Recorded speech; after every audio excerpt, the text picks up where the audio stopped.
bad for you? You want me to film you? It's all right.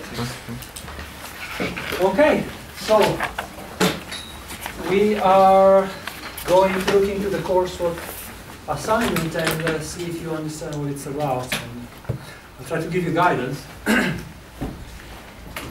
on focusing your attention on the parts that are going to be more relevant for your mark. Okay? So you get it right. The first thing I want to highlight is that there are going to be two submissions. The first one is a formative only submission. It means that you are submitting materials, I'll be reviewing it, giving you feedback, but that doesn't carry any weight to the final mark. Okay? Yes? Formative one should be completed to a stage and then submit. Or To any stage that you have available. So you have 3 weeks time. I suggest that you complete part A. We'll see what the parts are, but I suggest you complete the framing of the problem, and then you identify directions in which you want to develop the more content-specific sections. We'll come to that in a second. So ideally, if you can send a complete submission, that would be ideal for you. Because you get full feedback on all the topics. Now, at the end of the semester, there are going to be further support sessions, but they're going to be less formal. You can maybe just ask specific questions on ideas and things like that. But I won't be able to give you a full feedback set on your work after this formal submission. Okay? So, the dates for this are as follows, but I'm sure that you have seen them. So there is a submission on Friday the 6th of November. This is the formative feedback session. In 2 weeks' time, after that, I will send out individually information to the things that you should be focusing on the best, the more efforts.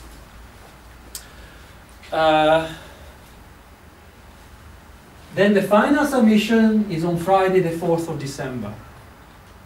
Okay? That's a mistake that I need to fix. But then nobody else spotted it. Yeah. You have the whole day. You can work until midnight. Not really. You can work until 11:59. Then you have to submit. Don't submit 5 minutes past midnight. I know it sounds silly. It does sound silly and people laugh every year. And then I do have people that submit 5 minutes, 10 minutes, 2 hours after midnight. And that is a problem. Okay? It's better than not submission. So you do submit, even after, whatever happens, you submit it sooner that you can. But do send a submission in before midnight, okay? You have more than 2 months to do that. Not really, 2 months. But it's a lot of time. Yeah? You don't need to use the last 5 minutes. Does it make sense? The first problem that you're going to face is short time to do this. Right? Do your risk management properly. Time is #1 priority for you. The sooner you start work, the sooner you can submit, the better the work is going to be. Okay? So don't use up to the last minute. Okay. The next step is, yes? Just submit online, do not need a copy. No paper copy, it's all digital. Just digital. Every year I do receive some paper copies as well. They go directly into the bin. You don't even open them. I don't ask for any paper submission, only digital. if you're finding any problems with the digital submission, you don't come to me in January and say, look, the Turnitin didn't work. You send me an email with the attachment as soon as you have a technical problem. Okay? So you have evidence that it was indeed a technical problem. Because we might argue, no, it wasn't a technical problem, you were just lazy and didn't work. Right? It's a real argument that can happen. We'll never say lazy, you said you were quite ready to submit. Okay? But that's the thing. So, if you're having technical problems, think of other mechanisms that will guarantee that you did your work in time and submit. Okay? Because there is a big thing about making it even for all of you, this coursework, okay? So if I give you some amount of time, and it needs to be even for all the students. I cannot easily give 1 week more to a person or to another person, unless they have a justified motive for that. Okay? So deadline, the specific time of the deadline submission is absolutely important. All right? So, some of you might care about the mark. The mark is distributed like this. You have 5 areas of mark. You will get marks for part A, part B, part C, part E, and for integration. Part A, B, C, and D are described above and give you specific guidance on what to say.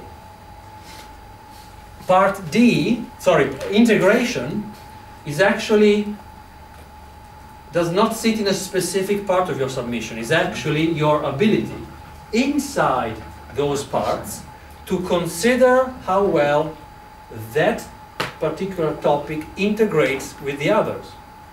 So if you consider the conversation, the workflows, the behaviors of risk when you're doing value, that's integration. When your governance, make sure that correct information goes across different stakeholders at the right moment in time and put the information in front of the right people to decide, that's good integration. And cases like that. So the more you consider the whole of the project as a single organism in dealing with the single specific parts, the more chance you have of getting part of those 20% of the marks. Okay? Please pay attention to that. People don't do too well on that, generally. They are easily carried away from the specific task at hand, and they forget to make it mindful, to make it inclusive of all the problems coming from other areas. So there is a big risk that you go down into the specialist area of risk management, you forget value. But consider including value in the risk is a big part of what you are supposed to do. So historically, people score fairly low there. So there is a big chance of moving up your marks substantially by focusing on integration. Okay? 20 marks is a difference that goes between a bare pass and a distinction. Okay? So it's a substantial amount of marks. Don't underestimate that. Okay? Now we look into the different sections. Okay? We start with part A, B, C, and D.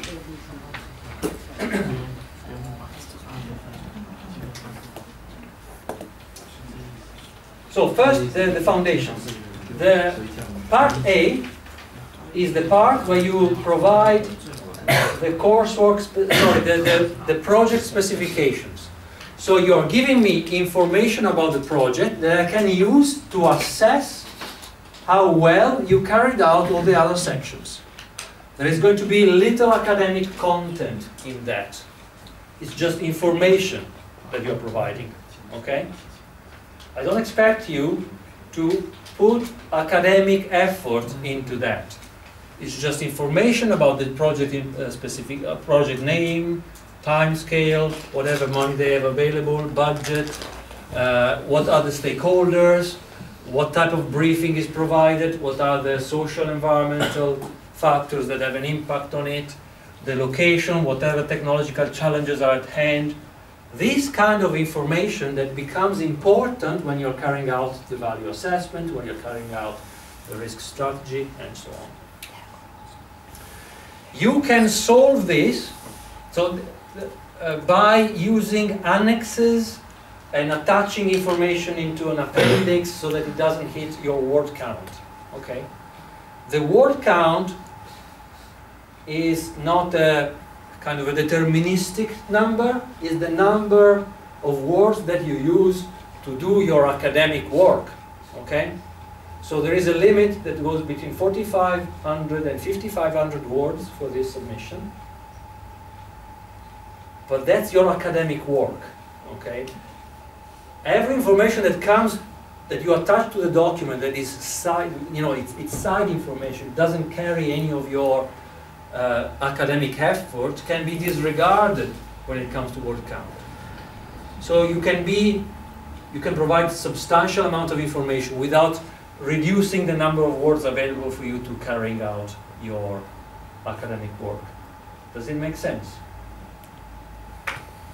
Yeah? So so you can use tables, you can use annexes. If you find that you're using too much words for that, be clever about it. Just focus on the academic substance of your work for word count. This comes with 20% mark allocation, right? So that's an easy task. Just provide me with the substantial amount of information that you need. Make it inclusive, make it comprehensive. Some people make the mistake to just include information that comes from the World Bank. Because I haven't said it yet, but the project that you're going to tackle is going to come from a seed, from an initial project that you can look into the World Bank database. Okay? They have a huge database with several projects. And the reason I'm asking you to search for one of them, identify one that you think is interesting, and execute, and use that as the foundation for your own project, is that I want you to start from something that is realistic and something that is, well, available. If I gave you the task to start conceiving a project from scratch, it would be a bigger challenge. You might be intimidated by the freedom that you have in selecting any project. Okay? So start from one of them. Nevertheless, I want you to be able to deal with a project that you are familiar with, that you're confident with, so you can alter the nature of the project substantially to make it interesting for you or to make it easy for you, to make it understood, within your comfort zone. So any project is a good project. It depends on how you frame the problem that you're going to face. You don't need to do the rest of the work on all of the project. You might select as a work package or a particular focus that you care about. So some people tell me, well, I am a telecommunication manager. My background is into IT, but I only find projects that have to do with development or infrastructure, so I'm not comfortable with that. What can I do? What you can do is actually to see what are the maybe telecommunication portions of that project, or see if there could be a telecommunication portion of them. So a railway would have a telecommunication part of the problem. Signals will need to be transferred between all the stations and to the signals along the route. That is a telecommunication problem embedded into a railway problem. So you can focus on that if your specialty is telecommunication, to give you just an example, okay? You can identify if there is any portion of the project that you feel more comfortable with and just deal with that work package. Does it help you? Do you understand what this means? So you don't have to tackle the integrity of the program, because some of these projects might be very large. It might be easier to break it down in a smaller section and focus on that. because we are interested in some depth, okay? So if you find yourself that you're keeping